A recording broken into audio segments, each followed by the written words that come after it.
What's up, nerds and nerdettes and wee little nerdlings all?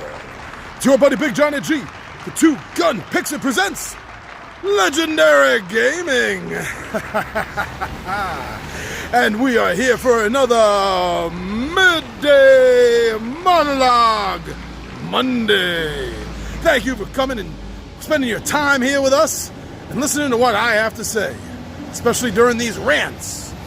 At least last week's was kind of like a rant, huh? Woo, a lot of background noise. So, this subject today is a little weird, I guess. I don't know. It's something that it just popped in my head. It had nothing to do with a conversation I had with Tommy V or the 20-Sided Warriors or anyone. This is something that just popped in my head. And I don't even know if it's a thing. Don't know.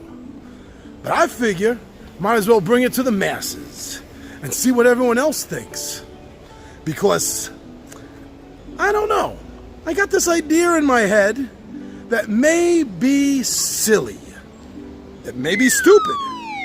It may even be unneeded. But that doesn't change the fact, my friends, that somewhere up in here, I got this thing that I can't get out of my head. So I see the benches in front of us. Well, we sit down, and you can hear me out. And then I can find out what you think about this crazy thought I have. All right, everyone. I will see you down at the bench.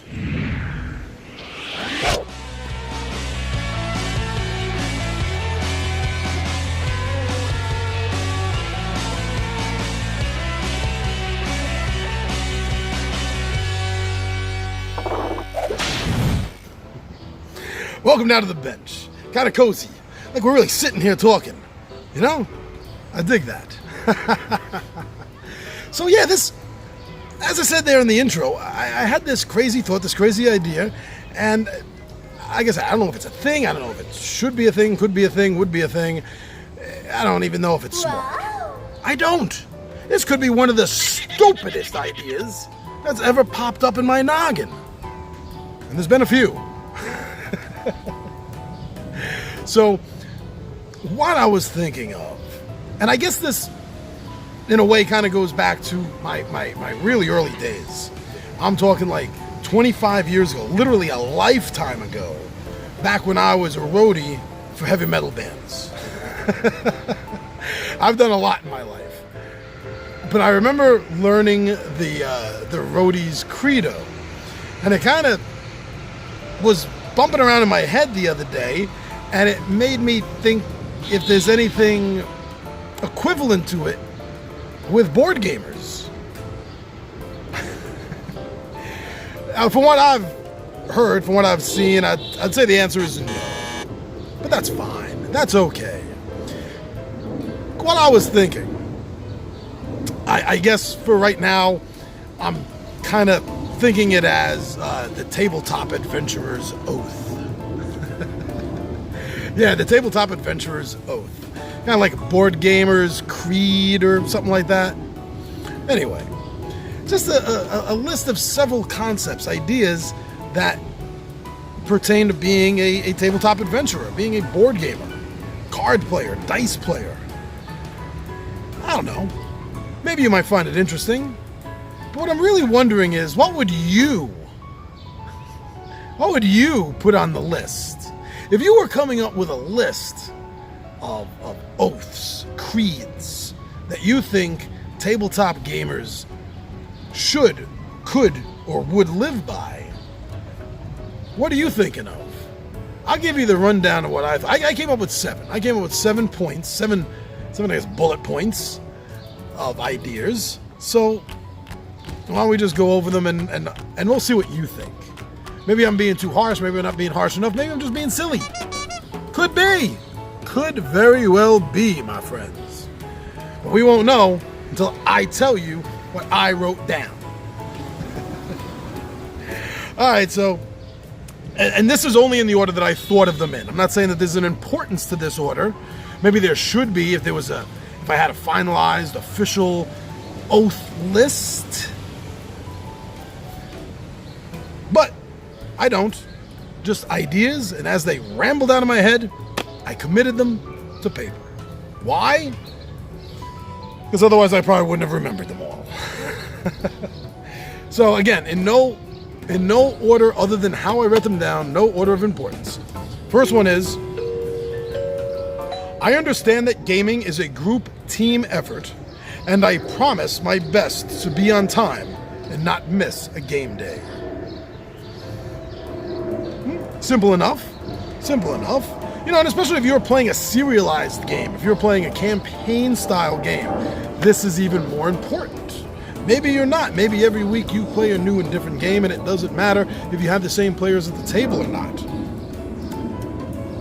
But otherwise, I kind of thought that was fairly important. You know, and life happens. We know, I've said that a bunch of times, and I understand that things come up that you can't control. But outside of things you can't control, if you're going to be part of the team, control what you can.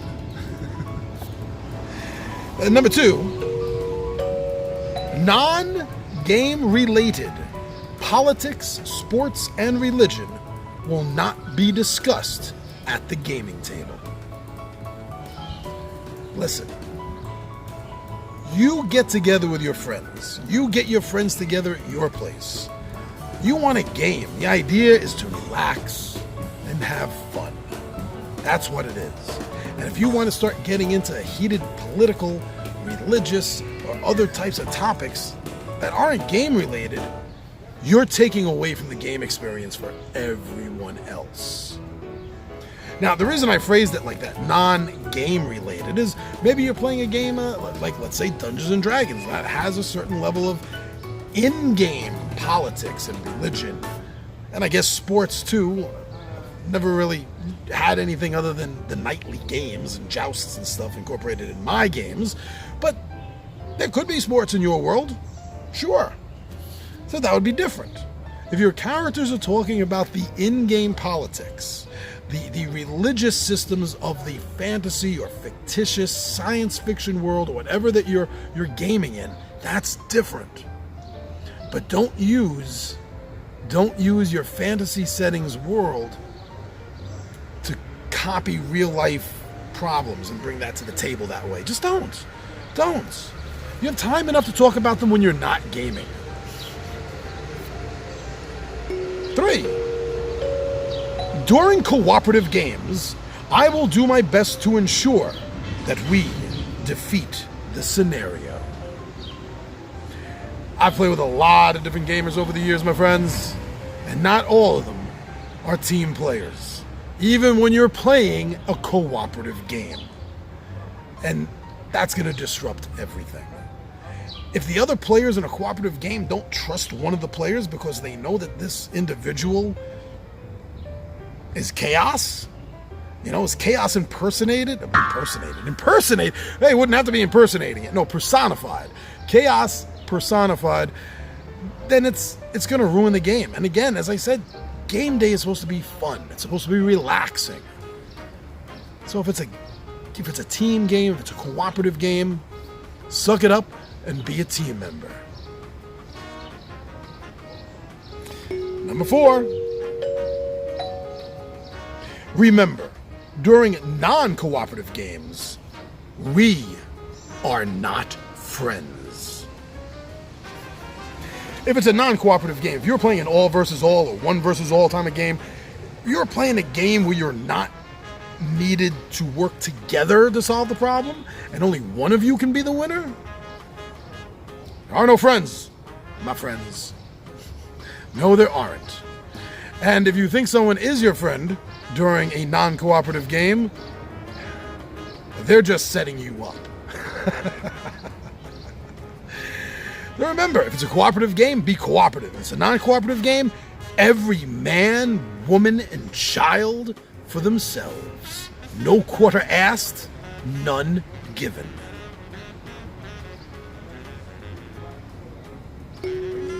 5. See, I didn't put numbers on them, so I got to make sure I'm counting them down right. Number 5 that jumped off the top of my head. Now, not every gaming group does this. Usually it's the owner of the game or whoever's house you're attending for game day.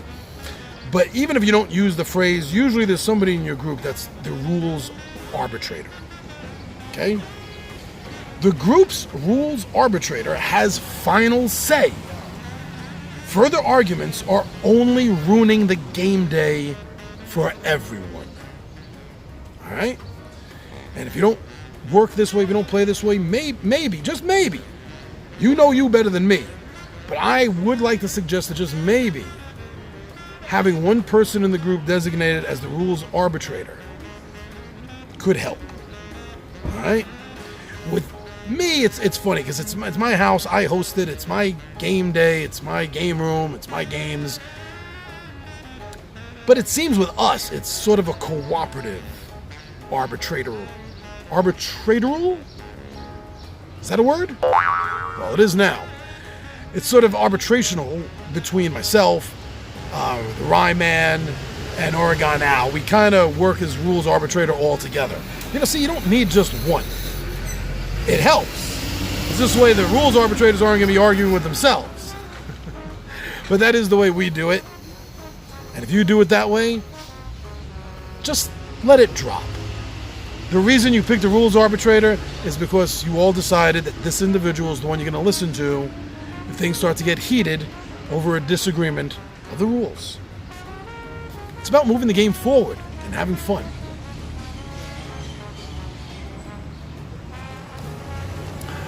Number 6. I'm running out of fingers.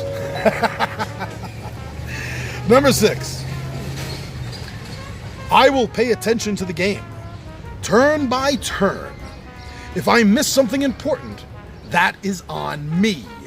And I fully expect my fellow players to take complete advantage of my distraction. This is something that's never come up in my group, but I have read about this in other group pages and Facebook especially, that if somebody's not paying attention during the game and they miss something important and another person can backstab that player because of it, another player can take advantage of the fact that player A wasn't paying attention, then a lot of groups seem to get upset at that they want to backtrack and make sure everyone is all caught up. I don't feel that way. I'm sorry. You know you're at game day. You know that the turns are going around. And if it's the kind of game, like most of them are, where it's kind of important for you to pay attention to what other players are doing, especially when it's an all versus all game, that's on you. All right? If your fellow gamers want to backtrack, that's them being nice.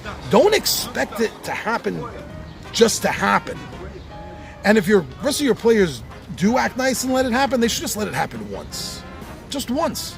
The reason I say that is because if you let this happen again and again and again, it becomes the norm. It becomes the regular. Let someone slip up once, sure. Give them the benefit of the doubt. But after that, I mean, come on, you're here for game day. Would you freaking pay attention? And this last one, number 7, kind of falls in the same vein, actually. But I thought it was its own separate problem, so I decided to write it down. Cell phones are not as important as the game or my fellow gamers. True. Now, there are board games that have apps to help you get through the game, especially some of the large, more fidgety games. We see that a lot with Fantasy Flight games, and that's different. I'm talking about if you're checking your Facebook status, if you're updating your Twitter, if you're texting another friend, is it important? Is someone sick? Did someone die? Is your job calling you? Is your wife or husband or spouse calling you? If the answer is no, then it's probably not as important as the game. John, how could you say that? It's only a game. Well, yeah, it is only a game. but you're not playing the game alone. It's not like you're sitting at home with a video game and you're just battling against the game. You're not online. You don't have someone sitting with you playing the game against you. This is different. People around the table are counting on you as much as you are counting on them to help everyone play the game properly and have a good experience for the day. Or the night, depending on when you game. But turn the cell phone off. If you don't need it for the game and you're not expecting an emergency call or text, turn it off. Just turn it off. In between games, you can take a break and take a look. If you're playing an extremely long game like Twilight Imperium or another really or an Arkham game, then you might want to take some breaks. There's nothing wrong with that as long as everyone in the group knows that that's what's going to happen. Keep your cell phone off. The day is about the game and the other players. So those are the 7 things that kind of popped up in my head. I guess they're kind of concise. I don't know if they're important. I don't know if they're needed. But I wanted to share it because you know what? Even if something like this isn't needed, if you and your group don't care about something like this, that's fine. But if you did care about something like this, what would be on your list? Let us know. Put it down in the comments. All right, so for this Midday Monologue Monday, I want to thank everyone. I want to thank everyone for going over to our Facebook, for our Instagram, and for our Twitter. Checking out that we do over there. Thank you. Thank you. That's so cool. Not as cool as everyone that's been going over the official Two Gun Pixie Zazzle store and checking out some of the cool print on demands that we have, the designs we have over there for our t-shirts, our hats, aprons, mouse pads, mugs, steins, and other cool things. Go check it out. It doesn't hurt to take a look. But most of all, for everything that you all do for us, right here on YouTube. You subscribe to our channel, you watch our videos, you like them, you comment on them, and you share them. And you let other people know that you had a good time with this video. And that's the best thing. Any video you watch, if you really enjoyed it, whether it's ours, another gaming channel, maybe it's a comedy channel, maybe it's a Marvel movie channel, whatever it is, if you had a good time watching it, share it. Let other people know. That's the greatest. That really is probably the greatest thank you that we YouTubers can get. So, thank you. I'm your buddy Big Johnny G for Two Gun Pixie Presents Legendary Gaming. And my friends, I am out of here.